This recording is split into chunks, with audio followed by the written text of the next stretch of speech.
우리가 계속해서 에스더서를 살펴보고 있습니다. 오늘은 에스더 3장을 통해 함께 은혜를 나누고자 합니다. 오늘 3장에서는 이제 하만이라는 인물이 등장하게 됩니다. 1절을 보시면 아하수에로 왕이 아각 사람 함무다다의 아들 하만의 지위를 높이 올려 함께 있는 모든 대신 위에 두니라고 기록하고 있습니다. 지금 이 하만의 위치는 바로 2인자의 자리, 아하수에로 왕 다음으로 권력이 있는 자리까지 올려지게 되었음을 지금 기록하고 있는 것입니다. 아하수에로 왕은 그것으로 모자라서 대궐문에 있는 모든 신하들이 다 하만에게 꿇어 절하도록 그렇게 명령하게 됩니다. 그만큼 지금 하만은 왕의 총애를 받고 절대 권력을 누리게 된 그런 지위에 올랐던 사람이 되었던 것입니다. 그래서 지금 모든 신하들은 왕의 명령대로 하만에게 무릎 꿇고 절하게 됩니다. 그러나 그 중에 하만에게 절하지 않은 사람이 있었는데 그는 바로 우리가 잘 아는 에스더를 자신의 딸처럼 양육했던 모르드게라는 사람이었습니다. 다른 모든 신하들이 하만에게 절할 때에 모르드게만이 절하지 않는 모습을 보고 다른 신하들이 이제 3절을 보시면 너는 어찌하여 왕의 명령을 거역하느냐 하고 그를 타이르고 책망하게 됩니다.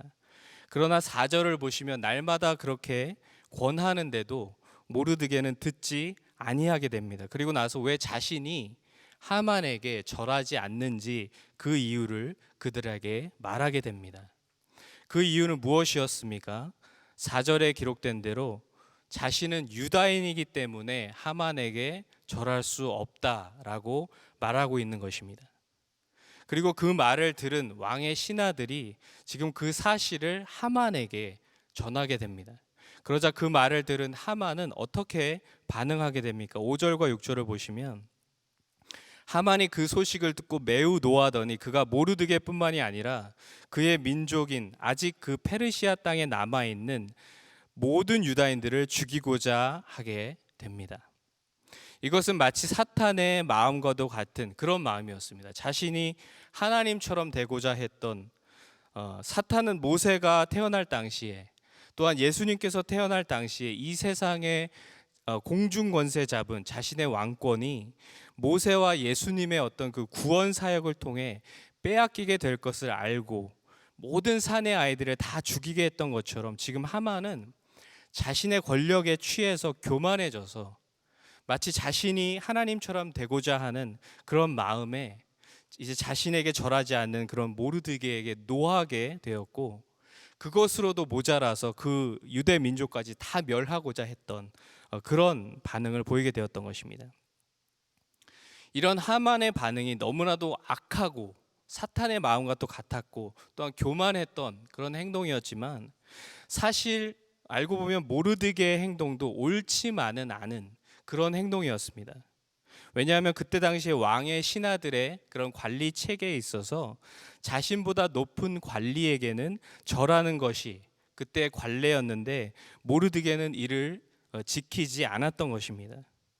그런데 모르드게가 그렇게 절하지 않은 너무나도 중요한 이유는 바로 제가 서두에 말씀드린 4절에 기록된 그가 유다인이었기 때문에 그는 하만에게 절하지 않았던 것이었습니다. 이 유다인이었기 때문에 하만에게 절하지 않았다라는 그 정당성을 우리는 단순히 그 관리 체계에서 찾는 것이 아니라 우리는 역사적으로 거슬러 올라가면 그 이유를 알 수 있게 되는 것입니다. 이 부분은 2주 전에 이 장수철 목사님께서 언급하셨던 내용인데 지금 스토리가 계속 겹치기 때문에 오늘 한 번 더 말씀드리며 함께 은혜를 나누고자 합니다.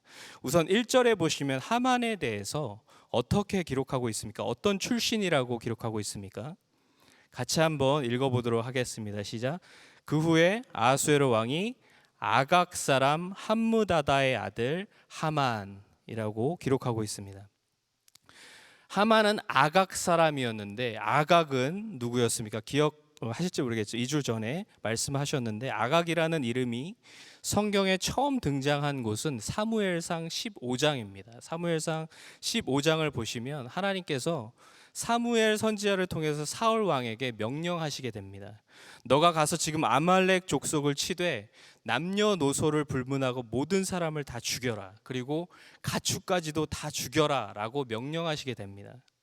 그러나 사울 왕은 하나님의 명령에 온전히 다 순종하지 않았고 자신이 보기에 좋아 보이는 가축들은 살리고 그리고 결정적으로 가장 먼저 죽였어야 하는 그 아말렉 족속의 왕이었던 아각 왕을 죽이지 않고 생포하게 되는 그런 죄를 범하게 되었습니다. 사울은 하나님의 뜻이 아닌 자신의 뜻대로 아말렉 족속의 왕인 아각을 살려주게 되었고 그 일과 또한 여러 가지 하나님에 대하여 불순종한 그런 죄악 때문에 사울은 하나님께 결국엔 버림받게 되었던 것입니다. 그래서 오늘 에스더 3장 1절에서 이 하만은 이 아말렉 족속의 왕이었던 아각 왕의 후손인 이 함무다다의 아들이다라고 우선 기록하고 있습니다. 그렇다면 이 하만에게 절하지 않았던 이 모르드게는 누구의 후손이었습니까? 에스더 2장 5절을 보시면 모르드게는 유다인이고 베냐민 자손이며 기스의 증손, 즉 후손이라고 기록하고 있습니다. 기스의 증손이라고 해서 우리가 잘 아는 증손자가 아니라 후손을 이렇게 표현하고 있는 말씀인 것입니다. 그래서 하만은 아각의 후손이었다면 지금 모르드게는 기스의 후손인데 기스는 누구였냐면 바로 사울 왕의 아버지였습니다. 그래서 지금 아각 왕 사람 하만과 사울 왕 집안의 모르드게가 에스더 3장에서 대립하는 장면을 우리는 볼 수 있게 되는 것입니다. 이런 역사적인 사실을 알게 되면 하만이 그렇게 지금 유다의 민족을 증오하고 있는 모습과 또한 모르드게가 자신이 하만보다 낮은 계급의 관리임에도 불구하고 하만에게 절하지 않는 그런 모습이 역사적으로 볼 때 우리가 이해될 수 있는 그런 장면인 것입니다.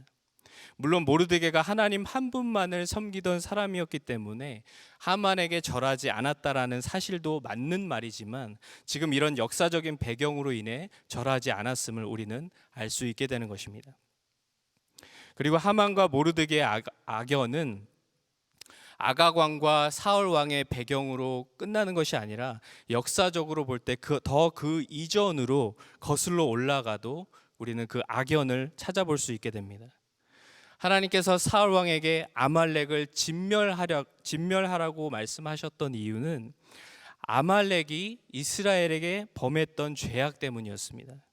그 죄악들은 무엇이었냐면 이스라엘의 출애굽에서 광야길을 걸으며 지쳐 있을 때에 바로 그때 아말렉 족속이 이스라엘 백성들을 약탈하고 쳐서 죽이고 재물들을 빼앗아 가게 되었습니다.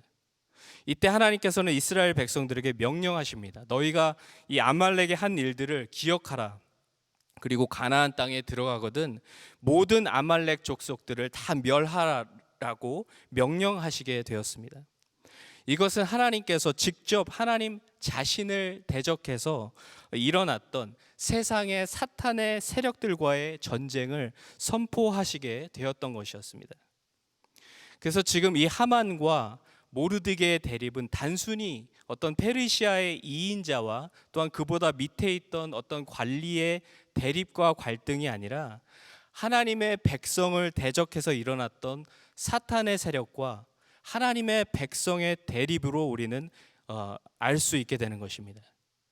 무슨 의미냐면 바로 이런 거대한 영적인 싸움이 지금 일어나게 되었던 것입니다.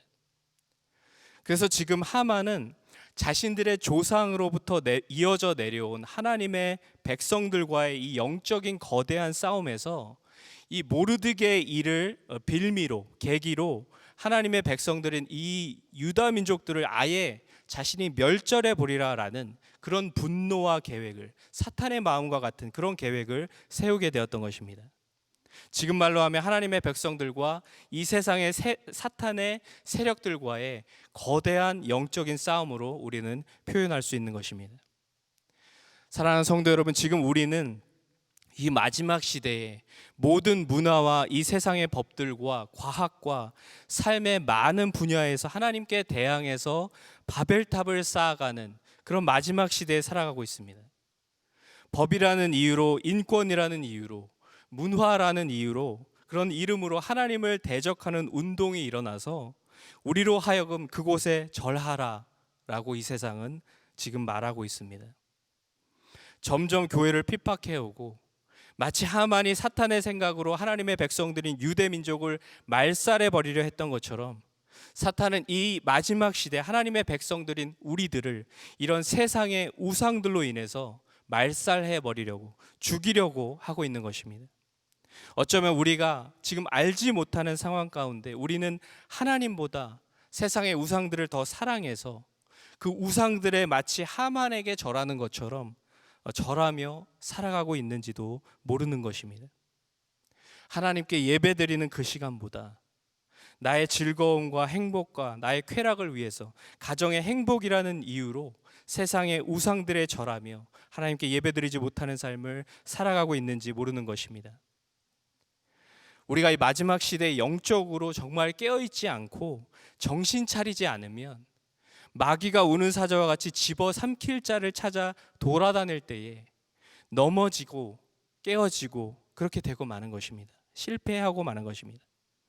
그러나 모르드게와 같이 지금 영적으로 늘 깨어서 이 세상의 사탄의 세력들을 분별하고 하나님의 나라와 영광을 위해 살아간다면 하나님께서 반드시 우리를 도와주시고 우리는 날마다 승리하게 될 줄로 믿습니다.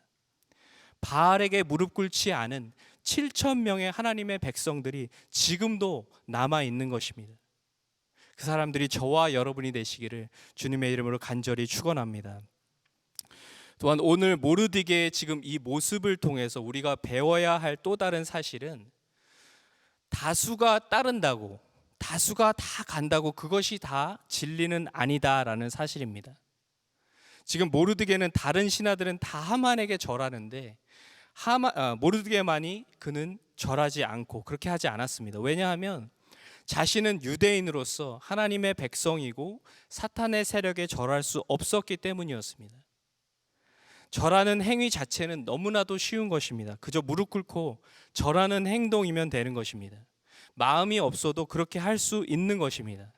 그러나 모르드게는 다수가 다 그렇게 한다고 하더라도 자신의 신념과 신앙을 저버리지 않았던 것입니다. 그리고 하나님의 백성으로서 그 죽음을 각오하고 그 신념과 진리를 끝까지 지키려 했던 것입니다. 그 진리를 지키는 대가는 죽음을 각오하는 행동이었던 것입니다.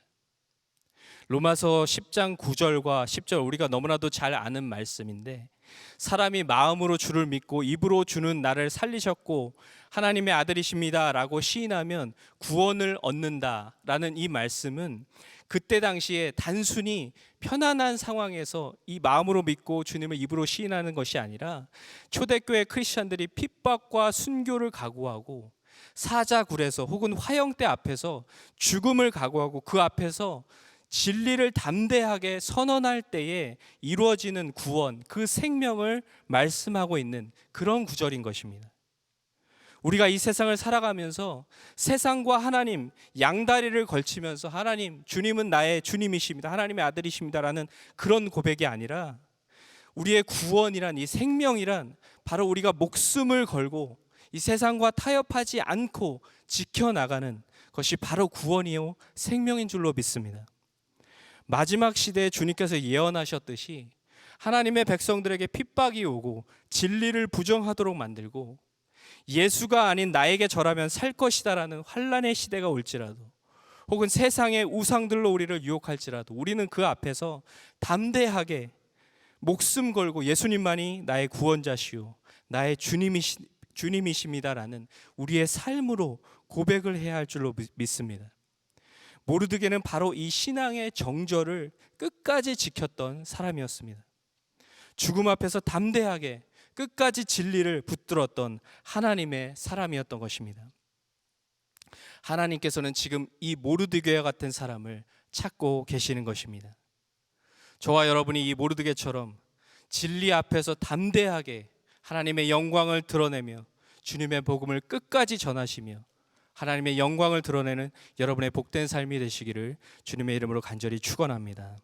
이제 다시 본문으로 돌아와서 사탄의 마음으로 모르드게뿐만이 아니라 하나님의 백성들을 모조리 말살시키고자 마음을 먹은 하만은 이제 계획을 세우게 됩니다. 구체적인 계획을 세우게 됩니다. 그리고 하만은 아하수에로 왕에게 찾아가서 8절을 보시면 이렇게 얘기하게 됩니다. 하만이 아하수에로 왕에게 아뢰되 한 민족이 왕의 나라 각 지방 백성 중에 흩어져 거하는데 그 법률이 만민의 것과 달라서 왕의 법률을 지키지 아니하오니 용납하는 것이 왕에게 무익하니이다라고 하만은 왕에게 돌려서 이 민족이 우리의 법을 지키지 않는 민족이 유대 민족이라고 말하지 않고 돌려서 이렇게 교묘하게 아하수에로 왕에게 유대 민족에 대해서 모함하는 말을 하게 됩니다.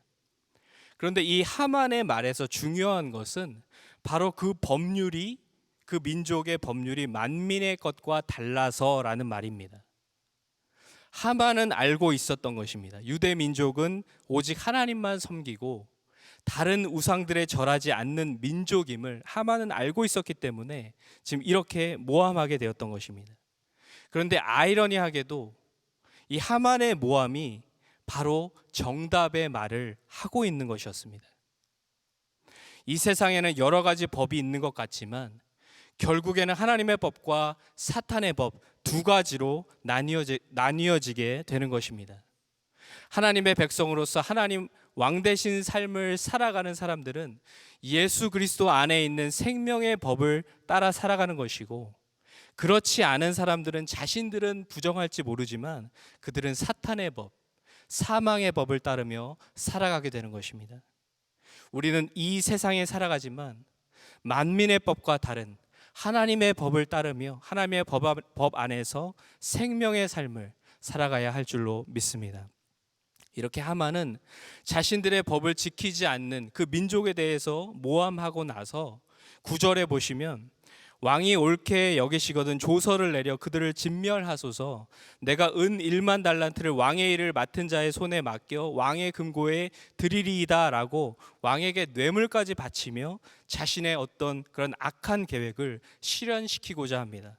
그러자 왕은 어떻게 반응합니까? 11절부터 보시면 하만에게 너의 소견에 좋을 대로 행하라 라고 허락하게 됩니다. 그러자 12절부터 15절까지 기록된 대로 왕의 서기관이 소집되고 하만의 명령을 따라서 왕의 이름으로 조서를 썼는데 각 지방의 문자와 각 민족의 여러 민족의 언어로 쓰게 되었고 왕의 반지로 인쳐서 조서를 내리게 되었습니다. 그리고 그 조서는 각 지방에 보내지게 되었고 모든 민족에게 이제 유대 민족이 말살되는 날을 준비하게 하라라고 명령하게 됩니다. 그리고 15절에 보시면 이렇게 기록하고 있습니다. 15절을 같이 한번 읽어보도록 하겠습니다. 시작. 역졸이 왕의 명령을 받들어 급히 나가매 그 조서가 도성 수산에도 반포되니 왕은 하만과 함께 앉아 마시되 수산성은 어지럽더라. 네, 아멘 하고 싶지 않은 구절입니다. 페르시아의 통치 안에 있던 모든 민족들은 지금 이 유대민족 말살 정책을 듣고 어수선하고 두려움에 떨고 있는데 왕과 하만은 무엇을 하고 있습니까? 먹고 마시는 잔치를 갖게 되었던 것입니다. 이것은 무슨 의미입니까? 여기까지 읽어보면 이제 마치 하만의 모든 계획들이 지금까지 순조롭게 진행되어지고 어떤 사탄의 세력들이 하나님의 백성들을 이길 것처럼 보이고 앞으로 그 계획이 이루어질 것만 같아 보이는 장면을 우리는 볼 수 있게 됩니다. 그리고 하만도 자신이 마치 하나님을 대적해서 이길 수 있다라는 너무나도 큰 교만에 취해서 지금 먹고 마시는 큰 승리의 기쁨에 취해 있었던 것입니다. 그리고 13절에 기록된 앞으로 아달월 13일에 유대인들을 다 말살할 것이라는 이 조서를 발표한 날은 바로 니산월 13일이었는데 이 날은 바로 이스라엘 백성들이 출애굽하여서 구원의 기쁨으로 감사드리는 우리가 너무나도 잘 아는 가장 큰 유대인의 절기인 유월절 바로 전날이었던 것입니다. 그래서 이 조서가 발표된 날이 유월절 바로 전날에 발표되어서 지금 유대인들은 유월절 전날에 이 소식을 듣고 예전에 누리던 6월절에 누리던 구원의 기쁨 대신에 다시금 죽음과 두려움에 떨게 되는 그런 상황에 처해지게 되었던 것입니다. 그래서 오늘 이 본문 3장까지만 읽어보시면 마치 지금 모든 상황이 하만의 계획대로, 사탄의 계획대로 하나님의 백성들을 대적해서 승리할 수 있을 것 같은 그런 상황에 하만은 승리의 기쁨에 취해 있는 모습을 우리가 보게 되는 것입니다. 지금 우리가 살아가는 이 마지막 시대를 바라보면 마치 사탄이 이 하만처럼 자신이 하나님을 대적해서 바벨탑을 쌓아가는 모습을 보면 마치 사탄이 승리한 것처럼 보일 수도 있는, 죄로 인해 너무나도 썩어져가고 하나님의 공의와 사랑이 이루어지지 않는 듯한 모습을 보이는 그런 세상에 마치 3장의 결론과도 같은 그런 모습을 보며 우리는 이 세상을 살아가고 있습니다. 예수님께서 십자가에 못 박혀서 돌아가실 때에 사탄은 자신이 승리했다라고 착각했을 수도 있을 것입니다. 그러나 예수님께서는 다시 살아나신 줄로 믿습니다. 이 세상은 지금도 그리고 영원히 하나님의 통치 가운데 있는 줄로 믿습니다.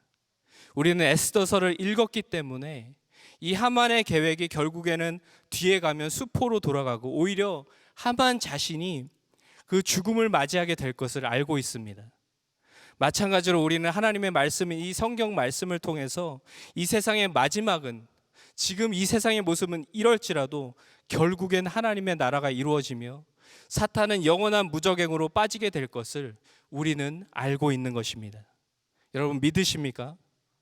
우리가 진정으로 하나님의 말씀을 믿는다면 지금 이 왕의 조서가 떨어지고 유대 민족이 말살될 것이라는 소문과 소식이 들려올 때에, 다시 말씀드리면 우리 삶에서 이런 두려운 많은 문제들과 두려움과 고난들이 우리 삶에 지금 찾아올 때에 우리는 두려워할 필요가 없다라는 사실입니다.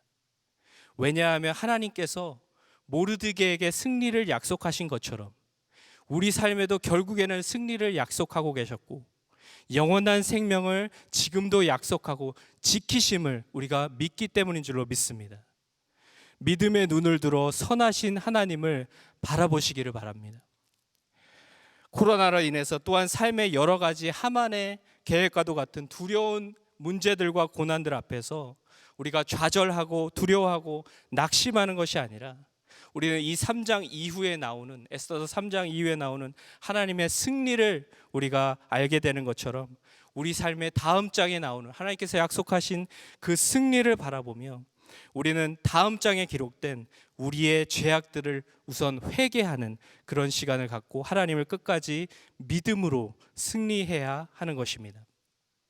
우리가 우선 우리의 죄악들을 회개하고 정말 정결하여져서 정말 하나님을 신뢰하고 하나님의 뜻을 구할 때에 하나님께서는 우리에게 참 축복을 허락하시고 참 승리를 우리에게 안겨주실 줄로 믿습니다.